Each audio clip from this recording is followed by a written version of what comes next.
Elon Musk told a jury that his 2022 post about putting plans to buy Twitter on hold was not one of his wisest. Musk was testifying in a trial alleging he purposely drove down Twitter's share price during his negotiations to buy the company. Bloomberg's Max Chafkin joins us now. It's not the first time that Elon Musk has had his social media posts sort of raked over the coals like this. No, this is a long-running thing. And in fact, often in these cases, his best defense is that he tweets a lot and, his tweets are not always taken seriously. And there is something to that. That, of course, came up during the funding secured dispute of 2017 or 2018 when he threatened to buy out Tesla and then was accused of not having the money. So I think it's going to be the same story we've seen over and over again, which is just that he has a tendency to speak his mind, let's put it mildly, on Twitter in ways that sort of don't follow traditional securities norms or sometimes rules.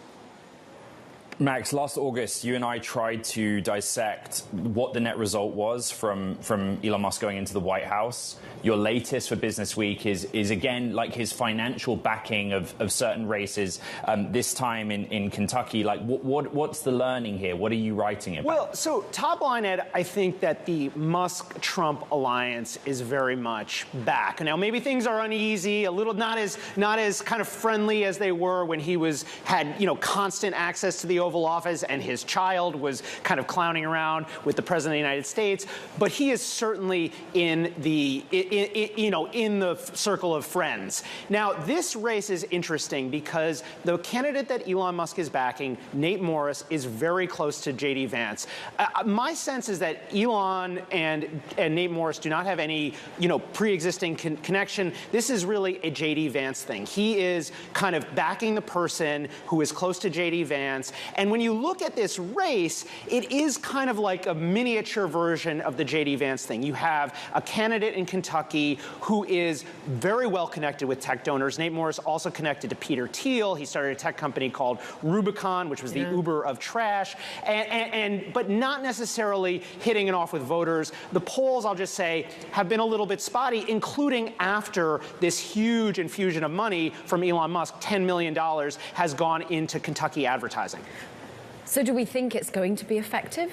Have we dissected whether it was effective in the past? So far, it hasn't paid off. But I'll say, number one, there are a lot of undecided voters.